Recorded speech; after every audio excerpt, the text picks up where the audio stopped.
मैं हमेशा की तरह अपना काम कर रहा था। तभी एक कारों का काफिला आता है जिसमें से एक मोटा आदमी बाहर निकलकर अपने कुछ गंडों को लीड करते हुए मेरे फार्म के दरवाजे पर लात मारकर अंदर आता है।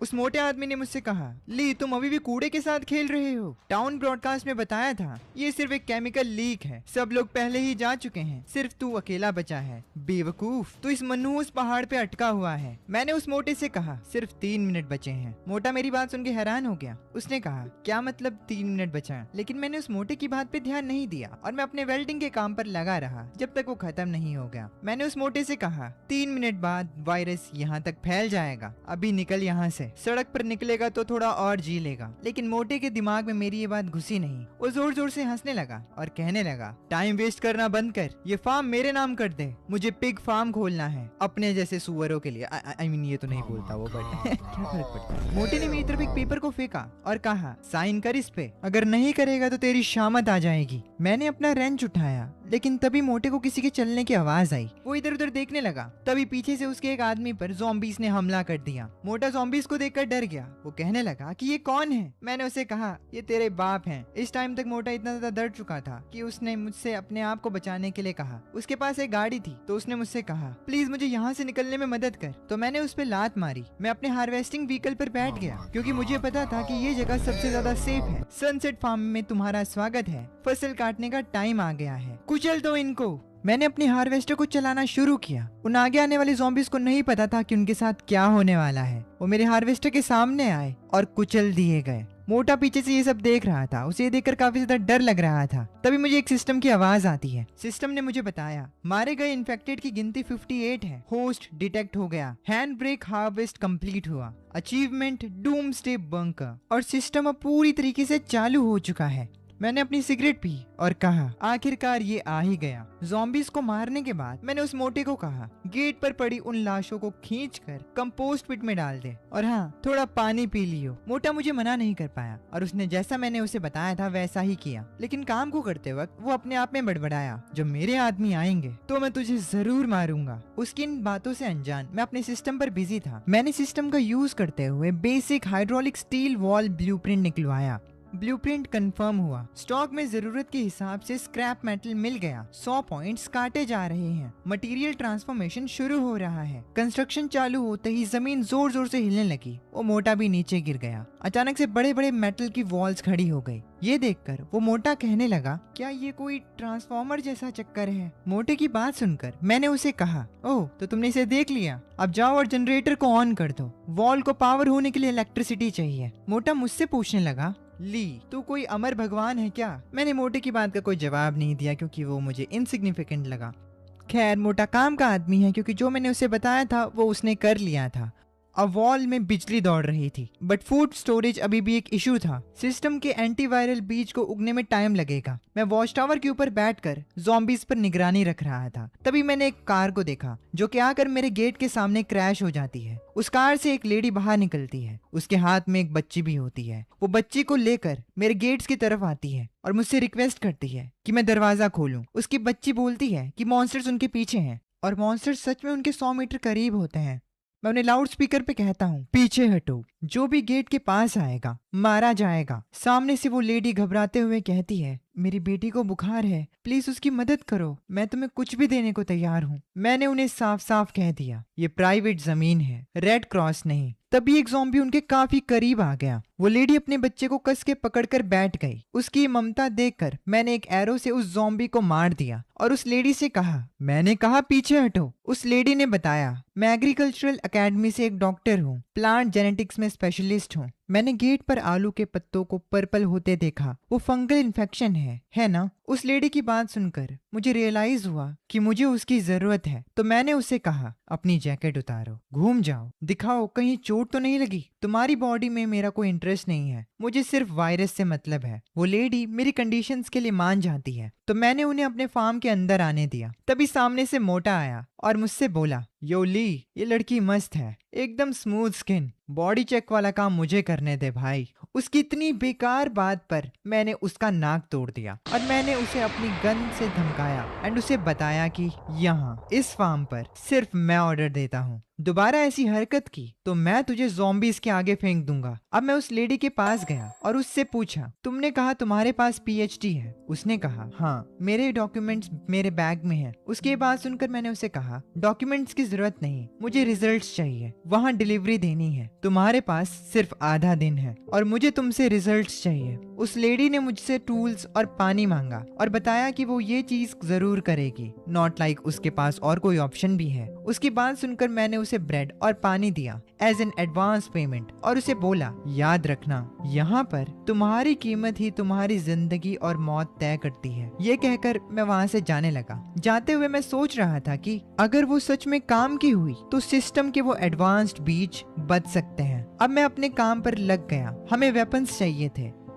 मैं सिक्योरिटी कैमरास पर भी नजर रखे हुए था। मुझे वेपन्स अपग्रेड करने में काफी घंटे लग गए। अचानक से सिस्टम का एक नोटिफिकेशन आया, फार्म के अंदर हल्की सी दुश्मनी डिटेक्ट हुई है। मैं तुरंत समझ गया कि क्या होगा। इस कयामत में बहुत से लोग कुत्ता बनने को तैयार हैं, पर वफादार कुत्ते बहुत कम हैं। अभी कोई जल्दी नहीं है, इस चीज को बाद में देखते हैं। मीनवाइल फार्म के फूड प्रोडक्शन को लेकर वो औरत अभी भी काम कर रही थी। मैंने उसे फूड को बचाने का काम दिया था और वो औरत सच में बहुत ही ज्यादा मेहनती थी। उसके पास में ही उसकी बच्ची आधे ब्रेड को अपने हाथ में पकड़े हुए खड़ी थी। उसकी माँ उसके पास गई और उसे बोलने लगी, डुओ, थोड़ा बर्दाश्त कर लो, मम्मी इस मिट्टी को ठीक कर देगी, फिर अंकल हमें यहाँ रहने देंगे, फिर हमारे पास आलू कभी खत्म नहीं होंगे। तभी वो मोटा सुअर उस लेडी के पास गया। उसके हाथ में एक सॉसेज थी और वो डॉक्टर सू को ग्रीट करके कहने लगा, डॉक्टर सू, अभी भी मिट्टी में खेल रही हो? सू ने उसे बताया, वो फंगल विल्ट बीमारी है, ग्रे अल्कलाइन और काफी स्ट्रॉन्ग है, माइसेलियम को दबा सकता है, मिट्टी को ढीला करके हवा लगने से शायद ये बच जाए। सू ने उस मोटे को बहुत अच्छे से एक्सप्लेन किया कि क्या प्रॉब्लम है, लेकिन मोटे के दिमाग में कुछ और खिचड़ी पक रही थी। वो सू से बोलने लगा, जो भी हो, लिहान को क्या पता है, खेती करना चोंगक्वी के पीछे घूमने जितना अच्छा नहीं है। टाउन में मेरी अच्छी पहचान है, ये सॉसेज ले,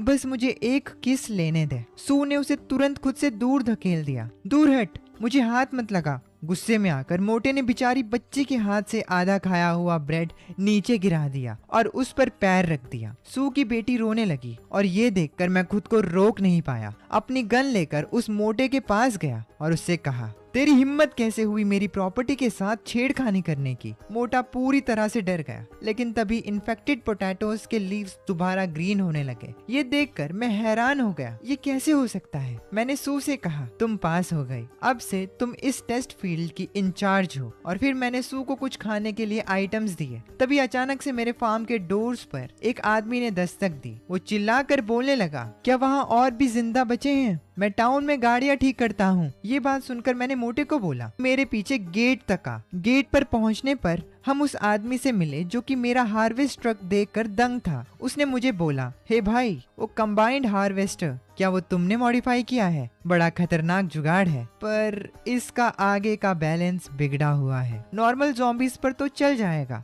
अगर किसी मजबूत हड्डी वाले स्टील स्कल वाले ज़ॉम्बी से टक्कर मारी तो तुम्हारा शाफ्ट टूट जाएगा। मैं उसकी स्किल्स देखकर इम्प्रेस था। मैंने उसे बोला, क्या तू इसे ठीक कर सकता है? वो हंसने लगा और बोला 50 मील के दायरे में पहिए वाली कोई भी चीज हो, अगर धुआं निकालती है तो मैं ठीक कर सकता हूँ। शियोंग ये संभाल लेगा। अगर मैंने इसे ठीक कर दिया तो मुझे सिर्फ खाना देना, मेरे ये हाथ आपके गुलाम। इस आदमी की बात सुनकर मुझे रियलाइज हुआ कि मुझे ऐसे ही स्किल्ड लोगों की जरूरत थी। तो मैंने जाओ चोंग उस मोटे को बोलकर इस मैकेनिक के लिए दरवाजा खुलवा दिया। लेकिन मोटे को ये नया मेंबर पसंद नहीं आया। वो खुद से बड़बड़ाया, बस एक भिखारी है जो भीख मांग रहा है, हमारे पास खुद खाने को पूरा नहीं है। शियोंग मेरे फार्म के अंदर आया। उसने मेरे फार्म का मुआयना किया और फिर मेरे हार्वेस्टर के पास चला गया। Wow, titanium serrated hydraulic boost, लेकिन ये ठंडी हवा बहुत बुरी है। तूने वेल्ड किया है इसको? पक्का किसी अनाड़ी का काम है ये।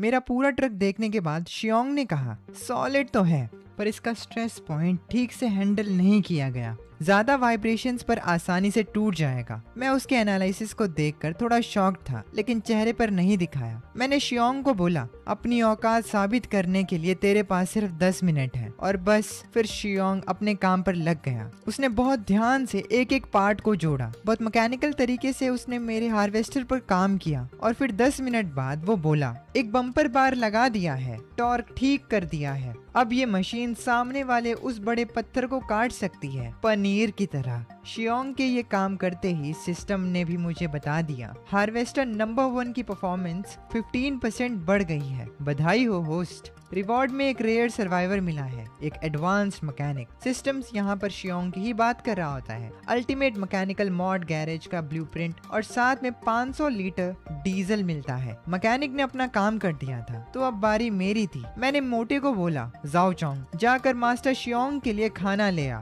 2 कैन मीट के, 1 बॉटल दारू। ये सुनते ही मोटा बोल पड़ा, ली बॉस, मैं यहाँ 3 दिन से हूँ, दारू की महक तक नहीं सूंघी मैंने। मोटे की ये बात सुनते ही मैंने उससे तुरंत पूछा, तू गाड़ी ठीक कर सकता है क्या? उसने सामने से जवाब दिया, नहीं मैं ड्राइवर हूँ। मैंने उसे समझाया, ड्राइवर तो हर जगह मिल जाएंगे, पर मैकेनिक अभी पांडा से भी ज्यादा रेयर है, जाके ले आ, ठीक है? ज्यादा सवाल जवाब मत कर। मोटे का मुंह बन गया, लेकिन उसे मेरी बात तो माननी ही पड़ी। आप बॉस हो, आपकी ही चलेगी, ये कहकर वो वहाँ से चला गया। कुछ टाइम बाद हम सब एक साथ डिनर टेबल पर बैठ गए। सिर्फ वो मोटा वहाँ पर नहीं था। शराब अच्छे अच्छे को पिघला देती है और इसीलिए मेरा मैकेनिक भी पिघल गया। उसने कहा कि ये है असली जिंदगी, दारू का गिलास उठाकर दारू पीते हुए। लेकिन तभी उसने एक शॉकिंग बात बोली, बॉसली, आपको अंदाजा नहीं टाउन में क्या पागलपन चल रहा है अभी। मैंने पूछा, टाउन में क्या हुआ? मैकेनिक ने बताया, एक वाइल्ड वॉल्फ गैंग घूम रहा है वहाँ। उन्होंने मेरी ऑटो शॉप पर कब्जा कर लिया है, गैस स्टेशन पर भी ताला लगा दिया। उनके पास शॉटगन्स हैं, कोई भी आदमी दिखे तो गोली मार देते हैं, औरतों को उठा लेते हैं। और जब मैं यहाँ आ रहा था तब पास की पहाड़ी पर एक चमक देखी मैंने, दूरबीन जैसी लग रही थी। शर्त लगा लो, उनकी नजर हम पर पड़ चुकी है। मैंने तुरंत जवाब दिया, सिर्फ बाहर से ही नहीं, अंदर भी गंदगी भरी हुई है। मैं ऑलरेडी जानता था मोटा अपनी औकात दिखा ही देगा, और उसने वही किया। उसने वॉल्फ गैंग को वॉकी टॉकी से आधी रात को कांटेक्ट किया। हेलो वॉल्फ भाई। हाँ मैं बोल रहा हूँ। जाओ चोंग। हाँ मैं अभी जिंदा हूँ। सामने से मोटे को रिप्लाई आया, जाओ चोंग, तूने कहा था तू किसी फार्म पर है। मोटे ने बोला, वॉल्फ भाई, एक मस्त जगह मिली है आपके लिए, वहाँ बिजली है, मीट है, औरतें हैं और एक मॉडिफाई किया गया वॉर ट्रक है। जब मोटी बुद्धि वाला मोटा ये सब वॉल्फ गैंग को बता रहा था, तब तक ऑलरेडी मैं इस चीज के लिए प्रिपेयर कर चुका था। मोटे की इस हरकत पर मैंने खुद से कहा, क्योंकि तू भेड़ियों को अंदर लाना चाहता है ना, मैं दरवाजा बंद करूंगा और इन कुत्तों को पीटूंगा। ये ले। अब आधी रात को मोटा चुपके से मेन गेट की ओर गया, जहाँ एक इलेक्ट्रिकल बॉक्स था गेट को खोलने के लिए। मोटे ने जैसे तैसे करके वायर को रिमूव किया, वॉल्फ गैंग को अंदर लाने के। कुछ ही दूर पर मोटे के कहने पर वॉल्फ गैंग वाले अपनी गाड़ियां लेकर मेरी ही तरफ आ रहे थे, एंड मोटा भी उन्हें देख लेता है। वो खुशी से खुद से कहता है, तुम लोग आखिरकार आ ही गए। अब कुछ आखिरी वायर्स बची थी जिन्हें मोटे को रिमूव करना था, लेकिन तभी मैंने अपना वॉच टावर के लाउड स्पीकर से अनाउंस किया, मेहमानों के लिए तेरा यही वेलकम सेरेमनी है क्या? मोटा ऊपर देखने लगा, वो बहुत शॉक था और वो फटी में बोला, प्लीज लिहान, तू अभी तक जाग रहा है? तभी वॉल्फ गैंग वाले भी मेरे गेट तक आ पहुंचे। उनके पास भी एडवांस्ड व्हीकल थी, लेकिन मेरी जितनी नहीं। वो लोग बाहर निकले अपने गन्स रिलोड करते हुए एंड मोटे को ढूंढने लगे। वॉल्फ गैंग वाले बात करने लगे, बॉस कहाँ गया वो निठल्ला आदमी? दरवाजा अभी भी लॉक्ड है, लेकिन वो उन्हें नहीं मिला। तो उन्हें गुस्सा आ गया। उनका बॉस गुस्से में चिल्लाया, साला मुझे पागल बना रहा है वो मोटा। वॉल्फ गैंग के इस टुकड़ी के बॉस ने अपने लड़कों को हमला करने को कह दिया। उसने कहा, इस मेटल गेट को तोड़ दो, सारे मर्दों को मार डालो, औरतों को उठा लो। और उस आदमी के इतने कहते ही वो लोग अपनी कार्स में बैठे और मेरे गेट पर बार बार टक्कर मारने लगे। लेकिन मैं भी अपनी एरोस के साथ तैयार था। दूसरी तरफ मैकेनिक भी मेरी मदद कर रहा था। सू और उसकी बेटी थोड़ा घबराए हुए थे, लेकिन मुझे यकीन था कि वो लोग डटे रहेंगे। यहाँ डटे रहो, पीछे मत देखना, चाहे कुछ भी हो जाए, लाइन मत तोड़ना। तभी मैंने मैकेनिक से एक्सप्लोजिव सेट करने को कहा एंड वो भी रेडी हो गए थे। मेरे मैकेनिक ने मुझे बताया, बॉस वो फ्रंट रीइंफोर्स्ड है, अगर वो लोग टक्कर मारते रहे तो ज्यादा देर तक नहीं टिकेगा। मैंने मैकेनिक को शांत करते हुए बोला, इसीलिए मैंने तुझे बंदूक यूज करने से मना किया था, ज्यादा आवाज में चीजें छिप जाती हैं। अब जैसे ही वॉल्फ गैंग वाले दोबारा से मेरे गेट के करीब आने लगे, मैंने अपने एरो को छोड़ दिया, जो कि ठीक वहीं लगा जहां मैं चाहता था, एंड एक बहुत बड़ा धमाका हुआ। वॉल्फ गैंग वाले जो गाड़ी में बैठे थे वो लोग गाड़ियों से कूद गए और काफी ज्यादा डर गए। वॉल्फगैंग के मेंबर्स को समझ में आ गया कि मेरे पास भारी वेपन्स हैं, लेकिन उनका बॉस अभी भी हार नहीं मान रहा था। उसने अपने लड़कों को बोला, फैल जाओ और फायर करो। वो लोग अब अंधाधुन मेरी वॉल्स पर फायर करने लगे और कुछ तो चढ़ने की कोशिश करने लगे, जो कि उनकी सबसे बड़ी गलती थी। मैंने अपनी इलेक्ट्रिक बैरियर को ऑन कर दिया और उन्हें जोर का झटका लगा। इस बीच मोटा भी यहाँ से निकलने की कोशिश करने लगा। मीनवाइल वॉल्फगैंग वालों की हालत पतली हो गई। उन्होंने डिसाइड किया कि वो लोग पीछे हटेंगे। उन्हें समझ आ गया कि ये जाल है, लेकिन जैसे ही वो पीछे हटने की कोशिश करते, मैं उन पर हमला कर देता और उनके ट्रक्स को पंचर कर देता ताकि वो भाग ना पाए। आज उनकी शामत आई थी। मैंने उन्हें एक बहुत ही अच्छा जवाब दिया था। मैंने अब अपने मैकेनिक को बोला, जो भी जिंदा बचे हैं उन्हें वापस ले आओ, और हमें मोटा मिल गया जो कि हमें देखकर रोने लगा। इन द एंड वॉल्फगैंग के जितने भी लोग मुझ पर हमला करने के लिए आए थे, उनमें से कोई भी नहीं बचा सिवाय एक के। खैर, मोटे की मुझे देखकर हालत पतली हो गई और वो मुझे सॉरी बोलने लगा। कहने लगा कि वो आगे से ऐसी गलती नहीं होने देगा, लेकिन आगे से जब वो होगा तभी तो गलतियां होंगी। अब मैं उन सभी डिस्ट्रॉयड व्हीकल्स के पास गया। मैंने आसपास देखा और खुद से कहा, डिफेंस कामयाब रहा। तभी सिस्टम ने रिवॉर्ड्स कैलकुलेट किए। अब तक सुबह भी हो चुकी थी। वॉल्फगैंग के सारे डैमेज्ड व्हीकल्स हमारे पास थे। मैंने मैकेनिक को काम पर लगा दिया और वो अब इन सब व्हीकल्स पर काम करते हुए मुझे बोला, इस प्रोसीजर को देखो, अभी भी एकदम नया लग रहा है। वहाँ खड़े वो बेवकूफ लोग, क्या बर्बादी है। हे बॉस ली, उसने मेरी तरफ देखा और मुझसे बोला, ख्यालों में खोना बंद करो और मेरी मदद करो। इस बीम को पीछे खींचना है, मदद करो। तभी मैंने मैकेनिक को बताया, इन लोगों के पास बढ़िया हथियार हैं। इनके पास मैचिंग बैजेस भी हैं, मतलब इनका पूरा गैंग सिस्टम से चल रहा है। मैंने मैकेनिक को आगे बताया कि कल रात एक आदमी बचकर निकल गया था और इसीलिए वो लोग जल्द ही वापस आएंगे। मैं और मैकेनिक समझ गए थे कि मुसीबत अभी खत्म नहीं हुई, बस टली है। मैकेनिक ने मुझसे पूछा, तो अब क्या करना है? मैंने उसे जवाब दिया, इस दुश्मनी को खत्म करना ही पड़ेगा। जीतने के लिए अपने दुश्मन और खुद को पहचानना जरूरी है। और मैंने अपना ट्रम्प कार्ड प्ले किया। सिस्टम ने मुझे बताया, बेसिक ड्रोन पेट्रोल बैटल शुरू, कीमत 500 पॉइंट्स। इस आइटम को देखकर मैं टेम्पटेड था। इसकी कीमत सिर्फ 500 पॉइंट्स थी और इसीलिए मैंने इसके ब्लूप्रिंट को खरीद लिया एंड इसे बिल्ड करवाना शुरू कर दिया। हम लोग टेक्नोलॉजी में इन बेवकूफों से काफी आगे थे। मैंने अपनी वॉच को देखा जो कि काफी ज्यादा एडवांस थी, बिल्कुल एक सिस्टम की तरह ही। मैंने कहा, चाहे वो कहीं भी छिपे हों, मेरा आसमान इन सबको ढूंढ निकालेगा। और इतना बोलकर मैंने अपने एक ड्रोन को उनके पीछे भेज दिया। मीनवाइल वॉल्फगैंग का बॉस अपने आखिरी बचे हुए आदमी के सामने बैठ उससे बात कर रहा था। उसके आदमी ने उसे बताया, उन लड़कों की कोई गलती नहीं है। वो फार्म बहुत डरावना और अजीब है। हर तरफ इलेक्ट्रिक फेंस और बॉम्ब बिछे हुए हैं। हमारा जरूरी आदमी स्कारफेस तो किसी को बिना देखे ही बॉम्ब से उड़ गया। उसका बॉस उसकी ये सारी बातें सुन रहा था। तभी वो हंसने लगता है और बोलता है, हाँ, और वहाँ हर तरफ खाना है। मुझे बारबेक्यू की महक आ रही थी। वहाँ बिजली की वजह से दिन जैसा उजाला है। उनके पास पावर है, खाना है और भारी हथियार है। लगता है हाथ में बड़ा शिकार लगने वाला है। और इतना कहकर वो अपने आदमी के पास गया और उसे मार दिया। उसने अपने बाकी सारे टीम मेंबर्स को बता दिया, मुझे निकम्मे लोगों से सबसे ज्यादा नफरत है। अब जब स्कारफेस मर चुका है तो इसे तुम एक वार्निंग समझो। उसके बाकी के लोग उसे ये करता देख फटी में थे। उन्हें पता था कि उनके साथ भी ये चीज हो सकती है। उनके बॉस ने एक डरावनी हंसी के साथ बोला, मैं खुद जाकर उस जगह को तोड़ूंगा। अपने सबसे खतरनाक बंदों को बुलाओ। और वॉल्फगैंग के लोग हमारे खिलाफ अपने वेपन्स तैयार करने लगे। मीनवाइल मेरे फार्म में सू की बेटी ने अपनी माँ से एक सवाल पूछा, मम्मी क्या अब हम यहाँ रहेंगे? वो आदमी बहुत डरावना है। हाँ, वो मेरे बारे में ही बात कर रही है। लेकिन उसकी माँ ने उसे समझाया, वो डरावना इसीलिए है क्योंकि वो हमारी रक्षा कर रहा है। इस दुनिया में अच्छे लोग जिंदा नहीं रह सकते। तभी माँ बेटी की कन्वर्सेशन के बीच में मैं आ गया। मैंने सू को एक बॉटल दिया और उससे कहा, गेहूं उगने में कितना टाइम लगेगा? सू ने जवाब दिया, 3 दिन। हमारा पहला एंटीटॉक्सिन आटे का बैच तब तक मिल जाएगा। इसी बीच मैंने अपने वॉच पर एनिमी के भेजे व्हीकल्स देखे। तभी सू ने मुझे बताया, पर हमें पानी की जरूरत है, बहुत सारे पानी की। वीट बात की बात थी, पहले हमें एनिमी पर फोकस करना था। मैंने अपने लोगों को मीटिंग रूम में बुलाया। हम एनिमी पर अपने ड्रोन से नजर रखे हुए थे। हमने देखा कैसे एनिमी ने अपने व्हीकल के आगे एक आदमी को बांध रखा था। मेरे टीममेट्स ये देखकर हैरान थे। सू शॉक्ड होकर बोली, हे भगवान, ये जानवर। मेरे मैकेनिक ने बोला, इन्होंने लोगों को अपनी गाड़ियों के आगे बांध रखा है,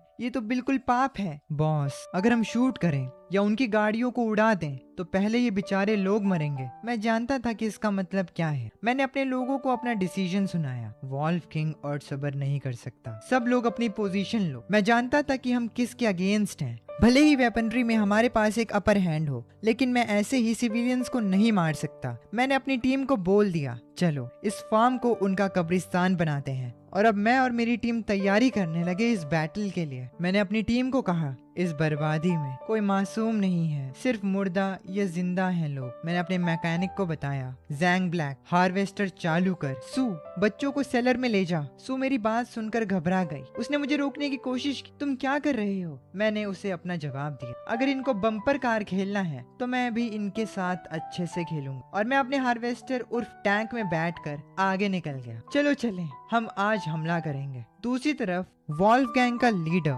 अपने आगे एक ह्यूमन शील्ड लिए चल रहा था। उसने मुझे आगे आते हुए देखा, लेकिन वो रुका नहीं। उसका आदमी डर से बोला, छोड़ो मुझे। लेकिन दूर से देखते हुए उनके लीडर ने कमांड दिया, गाड़ी रोकना मत। मुझे नहीं लगता उसकी हमें टक्कर मारने की हिम्मत होगी। स्पीड बढ़ाओ, सीधे अंदर घुस जाओ। ये कहकर वॉल्फ गैंग का लीडर जोर से हंसने लगा। मैंने अपने आगे आते हुए वॉल्फ गैंग के ट्रक को देखा। मैं जानता था कि वो क्या सोच रही है, लेकिन किसने कहा मैं किसी को टक्कर मारने वाला हूँ। मैं सही मौके की तलाश में था और मैंने उनके ट्रक को अपने एक टेक्निक से गिरा दिया, फिजिक्स का यूज करते हुए। जो आदमी ट्रक के आगे वाले हिस्से पर था वो अलग कर दिया, जिससे वो आदमी बच गया। और फिर इस आदमी ने भी अपना बदला इन लोगों से ले लिया। तभी मुझे सिस्टम ने बताया, टारगेट मिल गया है, ली गैंग, कॉम्बैट रेटिंग ए, इलाइट। फॉरेन इसको अपने साथ मिलाने की रिकमेंडेशन है। दूर से वॉल्फ गैंग का लीडर अपने आदमियों से कहता है, निकम्मो हमला करो, जो भी इसे मारेगा उसे आधी सप्लाईज मिल जाएंगी। मैं और मेरा न्यूली रिक्रूटेड आदमी ली गैंग अपने सामने वॉल्फ गैंग को देखकर पूरी तैयारी कर लेते हैं। ये एक ब्लड बात होने वाला था। ली गैंग कहता है, मैं इसका इस्तेमाल नहीं करना चाहता, पर इनको नर्क में भेजने के लिए ये काफी है।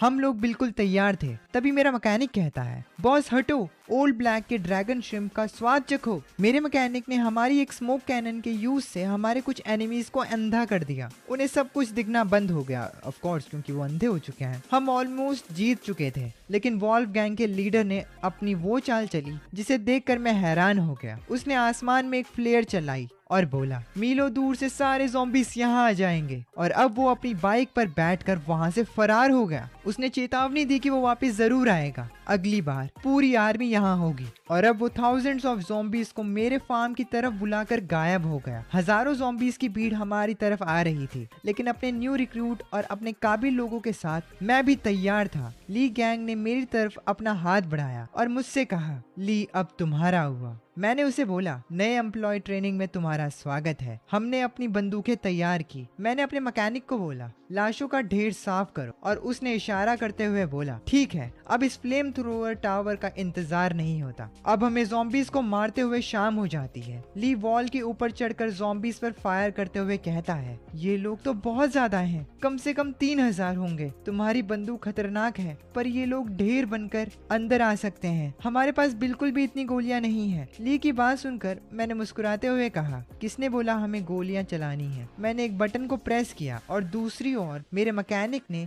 एक व्हील को घुमाया और बोला, आने दो, इन कमीनों को चखने दो वो दावत जिसे ओल्ड हे ने तुम्हारे लिए बनाया है। सिस्टम ने मुझे जो फ्यूल दिया था वो मैं इन ज़ॉम्बीज़ के ऊपर फेंकने वाला था ताकि इन्हें बारबेक्यू कर सकूं। हमने ज़ॉम्बीज़ के ऊपर फ्यूल डाला और फिर मैंने अपने एरो पर फायर लगाकर इनके ऊपर शूट कर दिया, जिससे वो सारे ज़ॉम्बीज़ जलने लगे। मैंने उन जलते हुए ज़ॉम्बीज़ की तरफ देखा और कहा, ये तो बिल्कुल जिंदा मीम की तरह है। मैं ली के पास जाने लगा और मैंने उसे बताया, जली हुई जमीन, अगले साल बढ़िया फसल होगी। इस भयानक फाइट के बाद और अपने एक न्यू टीम मेंबर के साथ मैं और मेरी सारी टीम डिनर टेबल पर बैठे थे। तभी सू ने मुझसे कुछ ऐसा कहा जिसे सुनकर मैं थोड़ा डर गया। सू ने कहा, पूरा इकोसिस्टम बर्बाद हो चुका है। मिट्टी के अंदर की हर चीज अपनी जान बचाकर भाग रही है, इसीलिए हमें भी अपनी जान बचानी होगी और यहाँ से भागना होगा। सू की बात बिल्कुल सही थी और ये मुझे तब पता चला जब एक वाइल्ड चूहे का झुंड हमारे फ्लोर के नीचे आ गया। जिससे जमीन हिलने लगी। सू की बेटी डर गई एंड उसने अपनी मम्मी को कहा कि जमीन क्यों हिल रही है। मैं तुरंत उठकर चेक करने लगा कि वजह क्या है और मुझे पता चला जमीन के नीचे कुछ है। मैंने बाहर की ओर देखा, बाहर हमारे व्हीकल के नीचे की जमीन भी हिल रही थी। तभी सिस्टम ने मुझे बताया लेवल 1 इमरजेंसी, बड़े बड़े लाइफ फॉर्म्स डिटेक्ट हुए हैं। लोकेशन सारे जमीन के नीचे वाले सेक्टर्स हैं। ये देखकर मैं घबरा गया और मैंने अपनी टीम को तुरंत छत पर जाने का ऑर्डर दिया। जल्दी करो, सब लोग ऊपर भागो। अचानक से धरती के अंदर से म्यूटेटेड चूहे निकले। उनकी आंखें लाल और साइज नॉर्मल चूहों से 10 गुना ज्यादा बड़ा था। उन्होंने मेरे फार्म की चीजें खराब करना शुरू कर दिया। हम जैसे तैसे छत के ऊपर पहुंचे। सू ने बोला दीवार ज़ॉम्बीज़ को तो रोक सकती है पर इनको नहीं रोक पाएगी, ये हम सबको खा जाएंगे। लिए जो तब से इन चूहों पर शूट कर रहा था उसकी गन ने भी जवाब दे दिया। उसने कहा मेरी गोलियां खत्म हो गई हैं। ली, क्या तुम्हारे पास कुछ और प्लान है? वो चूहे हमारी आंखों के सामने सब कुछ बर्बाद कर रहे थे और मुझे पता था कि आगे क्या करना है। नॉर्मल हथियार किसी काम के नहीं थे। जो मैं आगे कर रहा था उससे अनाज के गोदाम पर आग लगेगी, लेकिन अब यही रास्ता बचा है। मैंने सिस्टम खोला और शॉप पर एक ऐसी चीज देखने लगा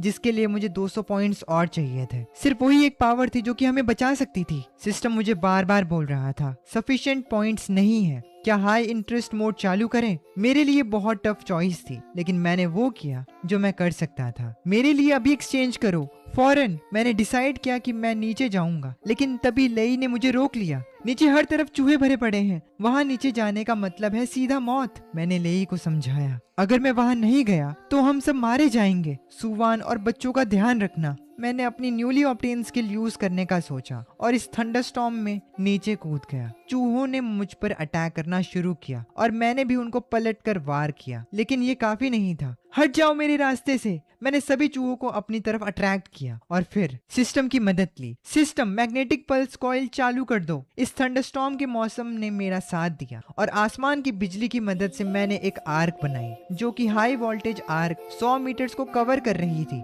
और फिर एक ही झटके में सारे चूहे मर गए। मेरी टीम ये नजारा ऊपर से देख रही थी, वो भी दंग थे। उन्हें यकीन नहीं हो रहा था कि ऐसे कैसे पॉसिबल हो सकता है। उन्हें लगा ये कोई चमत्कार है।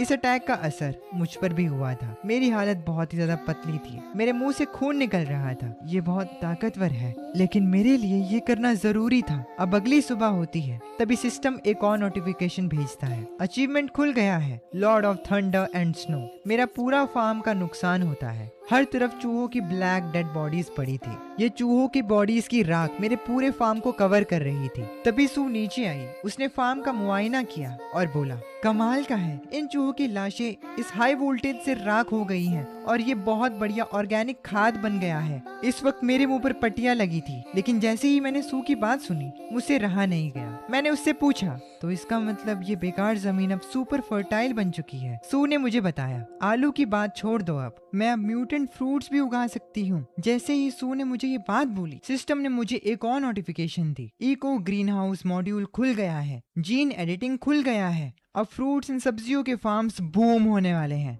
इसे सुनकर मैं एक्साइटेड हो गया और मैंने बोला चलो चीजें उगाते हैं। इस जगह को कयामत के बाद सबसे बड़ा अनाज का गोदाम बना देंगे और हम फार्मिंग करना शुरू करते हैं। कुछ महीनों में हमारी वीट पक जाती है और सू, जिसे कि मैंने फूड से रिलेटेड सारा काम सौंपा था, वो वीट देखने जाती है एंड दंग रह जाती है। ये सच्ची में पक चुके हैं। ये अब तक का सबसे परफेक्ट गेहूं है जो मैंने कभी देखा है। वॉर से पहले होने वाले गेहूं से दुगना मोटा है ये। सू का ऑब्सेशन देखकर मैंने उसे टोका, ऐसे घूरते मत रहो। तभी मैंने थंडर को अलर्ट रहने को कहा। ओल्ड है, हार्वेस्टर स्टार्ट कर दे, आज जल्दी फसल काटनी पड़ेगी हमें। और हमने वीट हार्वेस्टिंग शुरू कर दिया। मैं हमारी सक्सेस को अपनी आंखों के सामने होता हुआ देखकर दंग था। वाह! तभी सिस्टम का एक और नोटिफिकेशन आया, 5000 किलो टॉक्सिन रेजिस्टेंट गेहूं काटा गया है, हाई क्वालिटी फसल डिटेक्ट हुई है, 1000 पॉइंट्स का बोनस। पॉइंट्स की बात सुनते ही मैं समझ गया था मुझे आगे क्या बनाना है। मैंने बिना टाइम वेस्ट किए अभी इसी वक्त आटे की चक्की और बेकरी खड़ी करी। आज रात हम ताज़ा ब्रेड खाएंगे। बिल्डिंग कंस्ट्रक्ट होना शुरू हुई, लेकिन सैडली हम अकेले नहीं थे जिसे कि हमारे इस फार्म एंड बेकरी के बारे में पता हो। दूर एक और आदमी था जिसे कि हमारे बेकरी की स्मेल आई। अपोकलिप्स के बाद ये पहली बार होगा जब किसी ने फ्रेश बेकरी की स्मेल ली हो, और वो आदमी हमारे फार्म में घुसना चाहता था। उसे बेक होने की खुशबू भी आ रही है। वो वही फार्म है लेकिन तभी उसके साथी ने समझाया, पर उनके पास इलेक्ट्रिक फेंस लगी हुई है और बड़ी अजीब मशीन्स है वहाँ। यहाँ तक कि वाइल्ड वुल्फ गैंग के आदमी भी वहाँ मारे गए हैं। लेकिन भूख इंसान से क्या क्या करवाती है। इन लोगों ने डिसाइड किया तो हम सीधा वहाँ चलेंगे। इतना सारा खाना है, क्या वो गिनती के चंद लोग उसे बचा पाएंगे? ये बात फैला दो, सबको बता दो, सनसेट फार्म शिजुहू में है, वहाँ जाओ। तुम सबको स्टीम्ड ब्रेड खाने को मिलेगी। जब बहुत सारे लोग इकट्ठा हो जाएंगे और अफरा तफरी मचेगी, तब हमें खाने को मिल जाएगा। मीनवाइल मैं इस नई मुसीबत से अनजान अपनी टीम के साथ था।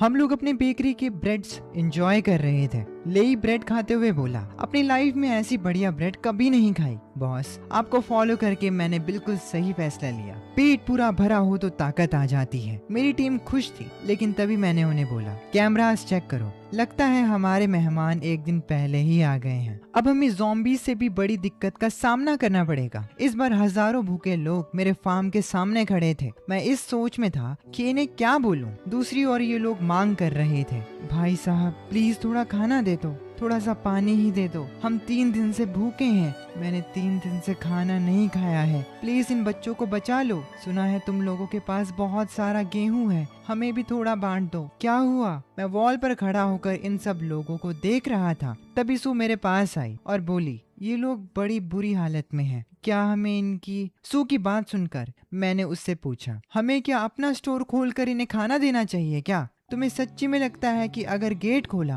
तो ये लोग कूद कूद कर तुम्हारी चटनी नहीं बना देंगे? लेई गैंग, जाओ गन टावर संभालो। मैंने इन लोगों से बात करने का डिसाइड किया। मैं वॉल पर खड़ा था। मैंने लाउड स्पीकर पर इन लोगों को बोला, सुनो, ये कोई धार्मिक संस्था नहीं है, ये बस बिजनेस है। तभी इनमें से एक आदमी चिल्लाया और मुझसे बोलने लगा, सब भूखे मर रहे हैं और तुम्हें बिजनेस की पड़ी है, तुम्हारे पास दिल नहीं है क्या? मैंने तुरंत जवाब दिया, अगर खाना है तो लाइन में लग जाओ, मुझे वर्कर्स की जरूरत है। गड्ढा खोदने के लिए लोग चाहिए और पत्थर उठाने के लिए भी। दिन के 3 बंस मिलेंगे। अगर तुम्हारे पास कोई स्पेशल स्किल है तो तुम्हें 5 बंस और एक पानी की बोतल मिलेगी। और अगर किसी ने मुफ्त में खाने की कोशिश की, लाल लाइन क्रॉस की, तो मार दिए जाओगे। काफी क्रूअल लग रहा होगा, लेकिन मुझे जो सही लगा मैंने वो किया। मैंने सू को काम सौंप दिया इन लोगों का नाम और स्किल जानने के लिए। सू अपने काम पर लग गई। लोग लाइन लगाकर आने लगे। पहला आदमी आया। सू ने उससे उसका नाम और स्किल पूछा।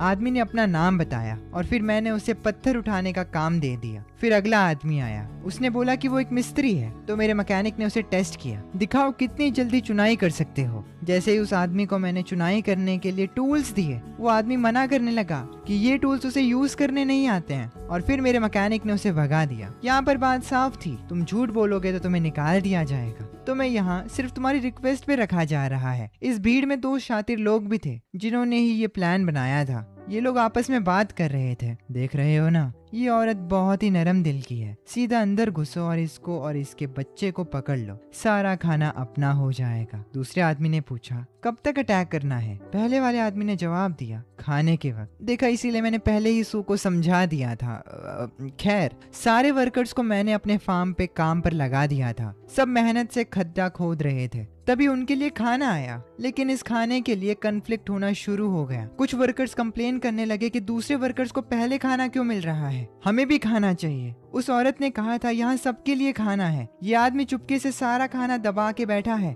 चलो सब अंदर घुस के इसे छीन लेते हैं, ये हम सबको थोड़ी रोक लेंगे। और ऐसे ही ये लोग हमारे बेस के अंदर आने लगे। वो लोग नंबर्स में काफी ज्यादा थे। सू ये देखकर बोली, ये अंदर आने की कोशिश कर रहे हैं। ली गैंग, गोली मत चलाना, उनमें बच्चे और बूढ़े लोग हैं, हम मजबूर थे। लेई भी ये नहीं करना चाहता था। बॉस, मैं नहीं चलाऊंगा, मुझसे ट्रिगर नहीं दबाया जा रहा। आम आदमियों पर गोली कैसे चलाऊं? पर ये रेड लाइन पार करने वाले हैं। अपनी टीम की ये हालत देखकर मैंने उन्हें बोला, तुमसे किसने कहा उन्हें मारने को? ऐसी ही सिचुएशन के लिए मैंने इस मेथड को रखा था। मैंने अपना anti riot drone squad open कर दिया। भले ही उन पर नंबर्स हो, लेकिन मेरे पास टेक्नोलॉजी है। मैंने ड्रोन्स छोड़ दिए। अब जितना रोना है रो लो आराम से। मेरे ड्रोन्स ने उनके ऊपर टीयर गैस फेंक दी, जिससे उनकी आंखें जलने लगी। ये लोग रोने लगे और फिर वहां से भाग गए। कुछ ही टाइम में सभी को रियलाइज हो गया कि वो किससे पंगा ले रहे हैं। वर्कर्स से मैंने दोबारा काम कराना शुरू किया, लेकिन इस बार खुदाई का काम करवाते वक्त मेरी नजर एक आदमी पर गई। सबकी आंखों में जलन हो रही थी, पर तुम बिल्कुल ठीक हो। मैंने उस आदमी की आंखें चेक करी और मुझे पता चला कि ये आदमी पूरी तैयारी करके आया है। मैंने उससे कहा, तू पूरी तैयारी करके आया है? फिर मैंने उसकी चेकिंग करी और अचानक से उसके कपड़ों से एक मैप निकलता है। तेरी किस्मत अच्छी थी जो तूने मेरे गन टावर का ब्लाइंड स्पॉट ढूंढ लिया। उस मैप से मुझे पता चला कि ये आदमी वाइल्ड वॉल्फ गैंग के बचे हुए मेंबर्स में से है। मैंने अब उस मैप को अपने साथ ले लिया। अपनी टीम के साथ अब मैं मीटिंग कर रहा था, क्योंकि मैं समझने की कोशिश कर रहा था कि आखिर इसके पीछे कौन है, क्योंकि ये हो ही नहीं सकता कि उन्होंने सिर्फ गिनती के बंदे भेजे हों हमसे डील करने के लिए। जो ये आदमी मुझे अभी भी मिला था उसका नाम फॉक्स था। मैं समझ गया था कि फॉक्स असली मास्टरमाइंड है और इसका मतलब ये है कि इनकी आर्मी यहीं आसपास है। लेई ने मुझे बोला क्या हमें इस लोमड़ी से पूछताछ करनी चाहिए, लेकिन मैंने उससे कहा कोई जरूरत नहीं है, एकदम ढीठ बंदा है ये, अपना मुंह नहीं खोलेगा, उसे खुद ही भौंकने दो। मेरे दिमाग में एक आइडिया आया और मैंने सू से कहा, तुम सुबह सुबह इस लोमड़ी को थोड़ा पानी दे आना। सू ये सुनकर कंफ्यूज हो गई। उसने मुझसे कहा, तुम फॉक्स को जाने दे रहे हो क्या? मैंने सू को बोला, मैं चाहता हूँ कि गलती से इसको ये बता दो कि हमारी गोलियां खत्म हो गई हैं। मेरे ये कहते ही लेई मेरा प्लान समझ जाता है एंड वो कहता है, हमें इनको फंसाने के लिए एक नाटक करना है ना? मैंने उससे कहा, बिल्कुल, हमें एक एक्ट करना होगा। अब अगली सुबह सू फॉक्स को पानी देने जाती है। बिल्कुल प्लान के अकॉर्डिंग सू एक्ट करती है, ये लो पानी पी लो थोड़ा। वो पागल आदमी, आखिरी गोलियां भी कल रात निकाल दी उसने। अगर अब तुम्हारे आदमी आए तो सच में मैं उन्हें नहीं रोक पाऊंगी। मैं यहाँ मरना नहीं चाहती। ड्रोन का स्प्रे भी कल रात खत्म हो गया। अब इस फार्म में बस खाली डब्बा बचा है। सू की बात सुनकर फॉक्स समझ जाता है कि उसे आगे क्या करना है। उसे सू की बातों पर बिल्कुल यकीन होता है। पता नहीं क्यों, शायद इसीलिए क्योंकि जब वर्कर्स को रिक्रूट किया जा रहा था तो सू सबसे ज्यादा काइंड थी। एंड क्या पता इससे उसने ये भी डिड्यूस कर लिया हो, सच ही बोलती है। खैर, सू के ये सब बताने के बाद जैसा मैंने प्लान किया था उसी के अकॉर्डिंग फॉक्स फार्म से भाग निकलता है एंड अपने ग्रुप से मिलता है एंड वो उन्हें एग्जैक्टली वही बताता है जो हमने प्लान किया था। जाकर बॉस को बता दे वो लड़का नाटक कर रहा है। उनके पास ना कोई गोली बची है और ना ही गैस बचा है। उस लेडी डॉक्टर ने खुद मुझे ये बताया, हम आज रात को अंदर घुसेंगे। जिंदगी का एक बढ़िया मौका है ये। जो सोचा था वही हुआ। हम ये सब कुछ देख रहे थे। लेई ने मुझे बताया, बॉस मुर्गी जाल में फंस चुकी है, वो दौड़ कर जा रहा है। अब वक्त था प्लान को आगे बढ़ाने का। मैंने लेई को बोला, जाओ उन सभी रेफ्यूजीज और वर्कर्स को एक साथ इकट्ठा कर लो। जाकर उनको बता दो अगर आज रात सब डटे रहे तो उन्हें स्टीम्ड बन्स खाने को मिलेंगे और गर्मा गर्म ब्रेस्ड पॉर्क मीट भी मिलेगा। दूसरी ओर वॉल्फ गैंग बिल्कुल हमारे बिछाए जाल के लिए आ रहे थे। फॉक्स खुद अपने बॉस के साथ गाड़ी में बैठकर हमारे बेस की तरफ आ रहा था। वो अपने बॉस से कहता है, बॉस बस पास में ही है वो नाला, उन्होंने अभी हाल फिलहाल में ही खोदा है, वो उसमें पानी नहीं है, गाड़ियां आराम से उसके ऊपर से चलकर जा सकती हैं। फॉक्स का बॉस उसे कहता है, अगर तेरी ये खबर गलत निकली तो सबसे पहली गोली मैं तुझे मारूंगा। लेकिन फॉक्स को पूरी उम्मीद थी कि सू ने उसे झूठ नहीं बोला होगा। चमड़ी साला। वो कहता है, टेंशन मत लीजिए बॉस, वो लेडी डॉक्टर फट्टू है, उसमें झूठ बोलने की हिम्मत कहाँ। हम भी बड़े चालाक थे। हमने फार्म की सारी लाइट्स ऑफ कर रखी थी ताकि उन्हें कुछ दिखे ही ना और वो बेवकूफों की तरह आगे आ रहे थे। लाइट्स ऑफ देखकर हमने जो रिएक्शन एक्सपेक्ट किया था वही रिएक्शन वॉल्फ गैंग के बॉस से मिलता है। वो गाड़ी से बाहर निकलता है एंड आसपास देखने लगता है। वो जोर जोर से हंसते हुए कहता है, उनमें लाइट जलाने तक की हिम्मत नहीं है, दोस्तों हमला करो। लेकिन जैसे ही वो मेरे ब्लास्ट रेडियस में आते हैं मैं लाइट्स ऑन करवा देता हूँ। मैं एक चेयर पर बैठा था और मेरे हाथ में एक रिमोट था। उन्हें देखकर मैंने उन्हें कहा, गुड इवनिंग। जैसे ही वो क्लोज आए हमने एक ब्लास्ट किया जिसके इम्पैक्ट से उनकी सारी गाड़ियां हमारी आंखों के सामने नीचे गिर गई। Alright guys, this was it. अगर तुम्हें इसका पार्ट 2 चाहिए होगा तो मुझे कमेंट सेक्शन में बता देना, या फिर तुम इस वीडियो पे 250-300 कमेंट्स कर देना और हाइप कर देना हो सके से, तो मैं ले आऊँगा इसका नेक्स्ट एपिसोड। एनीवेज, सुबह के 4:30 बज रहे हैं, रिकॉर्ड कर रहा हूँ मैं। ओके भाई, this is anime Shubh signing off.